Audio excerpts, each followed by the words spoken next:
तुमच्या मनातले प्रश्न दिवस 5वा. नस्य म्हणजे नाकातनं औषध टाकणं, पण हे रोज केलं तर खरंच फायदा होतो की खूप दीर्घकाळ केलं तर काही साईड इफेक्ट होऊ शकतात, असा प्रश्न एका प्रेक्षकाने विचारलेला आहे. तर आयुर्वेदानुसार त्याचं उत्तर जाणून घेऊया. तर पंचकर्मातला एक प्रमुख उपचार म्हणजे नस्य. सगळ्या आचार्यांनी याला ऊर्ध्वजत्रुगत म्हणजे हितून वरच्या रोगांचा प्रमुख उपाय म्हटले. डोकं, डोळे, कान, नाक या संबंधीच्या विकारांमध्ये केसांसाठी खूप उपयुक्त आहे. पण नस्याचे सुद्धा प्रकार असतात. रोज नियमित करायचं जे नस्य, प्रतिमर्श नस्य, त्यात साधारण 5 ते 10 थेंब तूप किंवा शुद्ध तेल नाकात टाकलं जातं आणि हे दीर्घकाळ चालू शकतं. रोज तुम्ही करू शकता, त्याचे दुष्परिणाम होत नाहीत. पण औषधी नस्य म्हणजे शिरोरोग किंवा सायनोसायटिस किंवा कुठल्याही आजारासाठी दिलं जाणारं जे विशेष नस्य, हे सतत महिनोन-महिने न करता वैद्यकीय मार्गदर्शनाखाली ठराविक कालावधी पुरतं करा.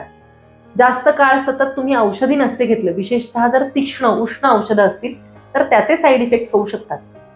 तुमचा अनुभव काय आहे? तुम्ही नस्य करून पाहिलंय का? काय औषधं वापरलीत? हे कमेंट्समध्ये जरूर लिहा.